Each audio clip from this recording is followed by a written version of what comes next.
Donc, bonjour tout le monde, bienvenue dans cette vidéo de mathématiques. Une vidéo qui va parler de la feuille de mémoire en secondaire 3. Qu'est-ce qu'il faut mettre sur sa feuille aide-mémoire? Donc, je vous ai fait une liste ici. À tout moment, vous pouvez faire pause pour la lire. Donc, cette liste comprend tout ce qu'il faut mettre sur sa feuille aide-mémoire. Donc, je vous la montre ici. Faites pause si vous voulez la lire. 1, 2, 3 et je descends. 1, 2, 3 et je continue. Donc, vous lirez la liste, mais en fait, je sais que sûrement ce que vous dites, c'est « Monsieur, la liste, là, c'est pas assez. Moi, là, j'ai perdu mes documents, je sais plus c'est où, là, je sais pas quoi faire. Qu'est-ce que je marque, là, je sais pas, je suis stressé. » J'ai pris ma liste, que moi j'ai fait, et avec ma liste, j'ai fait une feuille à mémoire qui comprend tout ce qu'il y a sur la liste, et je vous montre cette feuille à l'instant. Donc, regardez comme c'est merveilleux. Piou, piou, piou, piou, piou. Faire une feuille aide-mémoire, mathématiques secondaire 3 avec des belles couleurs. Si vous regardez, ça c'est un côté de ma feuille et ça c'est un côté de ma feuille. Donc, dans les 3 prochaines vidéos, chaque vidéo portera sur une des parties de la feuille. Donc, vous êtes invité à faire pause quand vous voulez pour bien regarder une section de la feuille. Et donc, je vais vous expliquer aussi qu'est-ce que j'ai écrit et pourquoi. Donc, première partie de la feuille, ça commence à l'instant. Donc, premièrement, j'ai fait une petite partie sur les fonctions. Donc, premièrement, mon truc que j'ai fait pour faire ma feuille mémoire, ça peut sembler simple, mais j'ai parlé à plusieurs élèves et ça peut vous aider. Vous écrivez le texte. Une fois que tu as écrit la section que tu veux, tu prends ta règle, tchac, et tu fais ton encadré. Ne faites pas vos encadrés avant parce que ça va vous limiter dans l'espace et là, ça vous stresse. Mon Dieu, est-ce que j'ai fait un carré assez grand? Je ne comprends pas, je ne sais pas, je suis stressé. Écrivez votre texte et ensuite faites votre carré. Donc, premièrement, pour les fonctions, vous devez savoir la fonction constante. Fonction constante, c'est une fonction qui ne varie pas, qui est toujours égale à elle-même. Donc, par exemple, y égale 15, c'est toujours 15. Mais en table de l'heure, c'est toujours 15. C'est fonction de variation nulle, ça ne varie pas, c'est constant, ça ne bouge pas. Fonction affine, la plus importante de secondaire 3. Y égale ax plus b. Pour trouver a, vous faites y2 moins y1 sur x2 moins x1. J'ai fait un exemple dans le tableau ici. Par exemple, tu prends le point ici, y2 6 moins y1 3 divisé par x2 5 moins x2 x1 2 qui donne 1. On trouve le a. Une fois que tu as trouvé le a avec cette formule, pour trouver b, tu remplaces a dans l'équation. Tu remplaces ton xy par un point que tu connais. Et là, tout ce qui va rester, si tu remplaces a, tu remplaces x, tu remplaces y, il reste seulement le b, tu trouves le b et tu trouves ta règle. Fonction inverse. K sur x, c'est une fonction qui descend en courbe comme ça. Ne faites pas y égale à x plus b. Ce n'est pas bon. Ça ne fonctionne pas pour une fonction inverse. La seule fois que vous allez faire ça, c'est au cégep.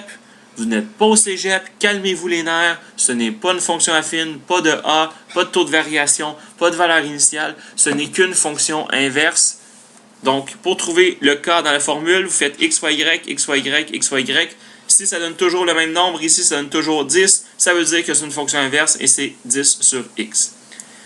Système d'équation, je vous ai mis 3 exemples possibles qui peuvent arriver quand tu as un système d'équation. Je vous rappelle, un système d'équation, c'est y égale à x plus b. Vous avez 2 équations différentes et vous voulez savoir à quel moment les deux sont égales. Première chose qui peut arriver, vous avez 2 équations. Les deux sont parallèles, donc jamais ils vont se croiser, donc jamais ils seront égales. Ça veut dire que c'est impossible qu'il y ait une solution, il n'y a pas de solution. La réponse, c'est aucune solution. Comment vous voyez ça algébriquement? Vous faites la comparaison, vous allez arriver à la fin à 0 fois x égale un nombre. 0 fois x égale un nombre, c'est impossible. C'est impossible que 0 fois un nombre donne 4. Donc comme c'est impossible, il n'y a aucune solution. L'autre chose possible, vous faites la comparaison, 3x plus 9 est égal à 4x moins 1. On trouve le x. Une fois que tu trouves le x, tu remplaces dans ton équation, ça te donne ton y et tu vas trouver le point. Et le point que tu trouves, c'est l'intersection des deux droites. Infinité de solutions, c'est quand on a 2 fois la même équation. Donc, quand on va faire la comparaison, on va arriver à 0 égale 0. 0 est toujours égal à 0. Donc, comme 0 est toujours égal à 0, c'est toujours vrai. Comme c'est toujours vrai, ça veut dire que les droites se touchent toujours. Donc, les deux droites sont confondues, sont une par-dessus l'autre. C'est une infinité de solutions. Et là, à droite, j'ai fait un exemple. Si vous avez des équations y égale à x plus b qui ne sont pas écrites de la bonne forme, ici, y égale à 5x.3, c'est déjà la bonne forme, c'est pour ça que j'ai marqué OK. Mais 3x plus 2y égale 4, ce n'est pas de la bonne forme, j'ai marqué que ce n'était pas OK. Comment est-ce qu'on fait pour s'arranger pour qu'elle soit OK? On s'arrange pour envoyer le 3x à droite, On s'arrange pour diviser par 2 partout, et on trouve que y égale 2 moins 1,5x. Une fois que tu as écrit les deux équations sous la forme y égale quelque chose, y égale quelque chose, on peut faire la comparaison. J'ai fait la comparaison, j'ai trouvé x. Et une fois que tu connais le x, à quel endroit tu remplaces ton y? Tu remplaces ton y dans tes équations que tu vas marquer OK. Donc, c'est ici que tu remplaces ton y pour trouver, que tu remplaces x pour trouver ton y. Et là, ça doit donner le même y encore une fois parce que c'est le point où les deux droites se coupent, c'est les deux points où c'est censé être égal. Et là, tu as ta réponse. Donc, n'oubliez pas, vous pouvez faire pause quand vous voulez pour bien noter ces trucs. Ensuite, inéquation. J'ai fait les trois exemples suivants. Je vous rappelle les symboles, plus petit ou égal, plus grand ou égal.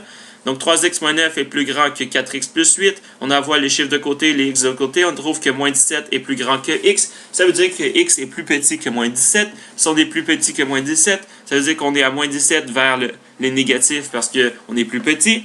On ne peut pas être égal à moins 17 parce qu'il n'y a pas d'égal, donc c'est un point ouvert. Et avec les crochets, on dit que c'est de moins l'infini jusqu'à moins 17 parce qu'on est plus petit que moins 17, donc on va jusqu'à moins l'infini. L'infini ne peut pas être égal, crochet ouvert. Le moins 17 ne peut pas être égal, crochet ouvert. Faites pause quand vous voulez, reculez quand vous voulez. Je parle vite, je le sais, c'est parce que c'est long. Et voilà, je ne veux pas faire des vidéos de 4 heures, ça serait ennuyant si je parlais comme ça. Alors, moins 13x moins 8 est plus petit ou égal à moins 10 plus 1. Et là, on en aurait pour des heures. Donc, moins 13x moins 8 est plus petit ou égal à moins 10 plus 1. On envoie les x d'un côté, on envoie les chiffres de l'autre côté, on trouve le x. Comment est-ce qu'on fait pour trouver le x? Ici, on a moins 3 fois x est plus petit ou égal à 9. Je dois diviser par moins 3. Quand on multiplie ou on divise par un nombre négatif, on change le signe. J'ai marqué change quand on multiplie et divise avec un nombre négatif. On change le signe de côté. Et là, j'ai changé le signe de côté, ce qui implique que x est plus grand ou égal à moins 3. Donc, si je suis plus grand ou égal à moins 3, ça veut dire que je commence à moins 3, je peux être égal crochet fermé, et je vais jusqu'à plus l'infini, c'est crochet ouvert. Inéquation, on peut aussi les faire avec 3 côtés en même temps. Vous allez me dire, monsieur, c'est compliqué! C'est pas si pire que ça, vous allez voir pourquoi. Si je dis que 2x plus 2 est plus grand que 42, mais plus petit que 50, il peut être égal. Donc, plus grand ou égal à 42, plus petit ou égal à 50. Le contraire, pour avoir x tout seul, le contraire de plus 2, c'est moins 2, je fais moins 2 partout. Le contraire, ensuite, de fois 2, c'est divisé par 2. Je fais diviser partout, à gauche, à droite, au milieu, je divise partout. Et j'obtiens 20 est plus petit ou égal à x, qui est plus petit ou égal à 24. Ça veut dire que x est entre 20 et 24.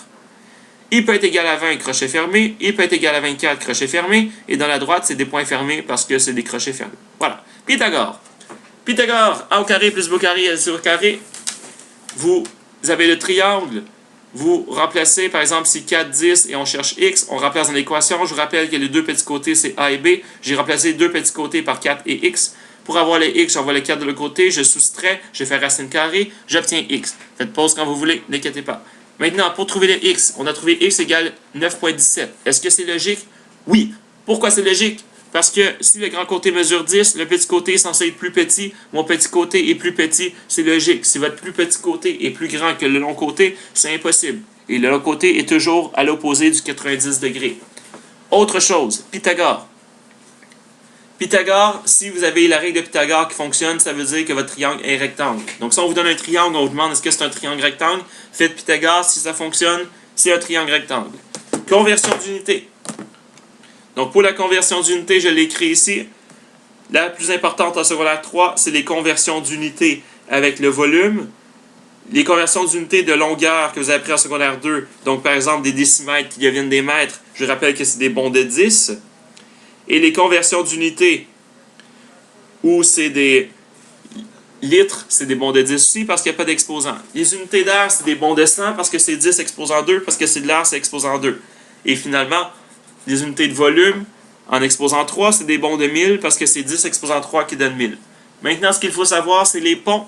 Millilitres, c'est la même chose que centimètre cube. Litre, c'est la même chose que décimètre cube. Kilolitre, c'est la même chose que mètre cube. Donc, si vous avez 250 millilitres, vous traversez le pont, ça donne 250 cm3, c'est exactement pareil. Quand on traverse un pont dans la vie, je vous garantis que de l'autre côté du pont, vous n'avez pas changé de nom, vous n'avez pas changé de taille, vous n'êtes pas devenu un chien volant avec des lasers dans les yeux, vous restez un humain. Donc, on ne change pas quand on traverse un pont. On est la même chose de l'autre côté du pont, donc la valeur ne change pas si elle traverse le pont. Ensuite, loi des exposants. Oh, pardon, je m'excuse. Loi des exposants. Vous pouvez faire pause quand vous voulez, je vous le rappelle, c'est sûrement marqué dans votre manuel, mais je vous le remontre. A exposant 4, c'est la même chose que A fois A fois A. A exposant 1, c'est la même chose que A. A exposant 0, ça donne toujours 1. Nombre exposant 0 donne toujours 1. Un exposant négatif, on peut le mettre du dénominateur ou numérateur, on change d'étage et l'exposant devient positif quand on fait ça. Exposant une demi, racine carrée. Exposant un tiers, racine cubique. Loi des exposants ensuite. Quand on multiplie, on additionne les exposants. Quand on divise, on soustrait les exposants. Quand on a un exposant d'une parenthèse, on distribue l'exposant.